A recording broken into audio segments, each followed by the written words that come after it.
Back in the book segment tonight, a monstrous attack on Girl Scout cookies, and should obese children be scrutinized by the government? With us now, MeMe Roth, president of the National Action Against Obesity organization. All right, now come on, the Girl Scout cookies, I like these cookies. They are delicious. Yeah, and they raise $700 million a year selling these cookies because people like me like them. Now, do I look fat to you? I don't know, Bill. You don't look bad to me. I mean, you know... Are you going to put a bathing suit No, on later? I can't be Melissa Etheridge. I don't want to offend Melissa. But do I look fat to you? You do not look fat. I am not fat. All right? 36-inch waist, same as I had in college. There you go. I eat these cookies. Okay. Well, Come you on. do what it takes. And I like them. I like them too, but let me tell you something. America likes too much. This is an era of obesity. 2 and 3 are overweight. And it's not that they can't do a bikini contest. They're sick. And our children, 1 and 3, overweight. We can't, just because Girl Scouts are as American as apple pie, that doesn't make them beyond reproach. Okay, but what you're talking about, a fascist state that says to people, you can't eat cookies, you can't have ice cream, you can't have cake. And I'm telling you that it is the parental authority that should regulate what kids eat, number one. And number two, it's over the line. A couple of Girl Scout cookies, even though they're loaded with sugar, not going to hurt you or anyone else. So you went Mussolini on me, okay.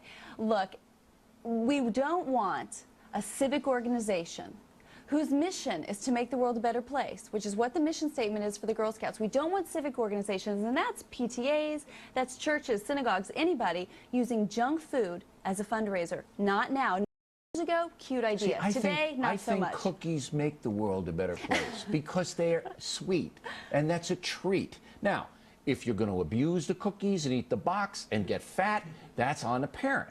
I agree with you there. But you're trying to intrude, I think, way too much. I don't mind the calorie count listed in the restaurant. I think they should have it. You want to eat a Big Mac, you should have right next to it, here's how many calories you're going to have, and from fat. I like that. I look at the box. I do. I want all of that stuff, but I don't want somebody telling you the Girl Scouts can't sell cookies. I don't want that. That's not America. That's not freedom of choice. Come on. Well, I think the message is the Keebler Elves. Mission statement, make money selling junk food. But when you're using young children as the front to sell 700 million, 200 boxes. People know what they're buying. People know that cookies are loaded with sugar. But is that the right message? Is that the right message? The message is freedom. If I want a cookie, I'm going to get a cookie. I don't want some piece of tofu from the Girl Scout. I'm not going to buy them. All right. Well, you're not alone in your thoughts. You're not alone in your thoughts. Now, this kid Connor McCready, let's throw him up on the screen. Now, this is a different situation. He's 218 pounds as an 8-year-old kid, all right? And the mother is obviously a loon. And I don't mind the authorities going in and checking this because I think there could be some abuse here. This is 4 times what a kid, you have an 8-year-old, is his son or a daughter? My son is 8, okay. Yes. So you know. This is out of control. Now, this kid may have a medical condition, but the authorities, just like if the kid was starving and underweight, the authorities should go in. I have no problem with the authorities going in and looking at this kid. Now, the English authorities did rule the mother can keep the kid. I guess there's no father in the house, but there's going to be supervision. That's fine. I see that. Yeah, it was time for intervention. That intervention should have come at least 100 pounds ago, though. You and I both know that once you gain weight, it's nearly impossible to lose it and keep it off. 95%. Kids can lose it. No, are you kidding? Outlook for that child is grim, terribly grim. I could get that weight off that kid in 6 months. Yeah, but he won't be able to keep it off. Do you know? No, absolutely. We could. Let's wager a bet. Let's wager a bet. If $5. Wanted to.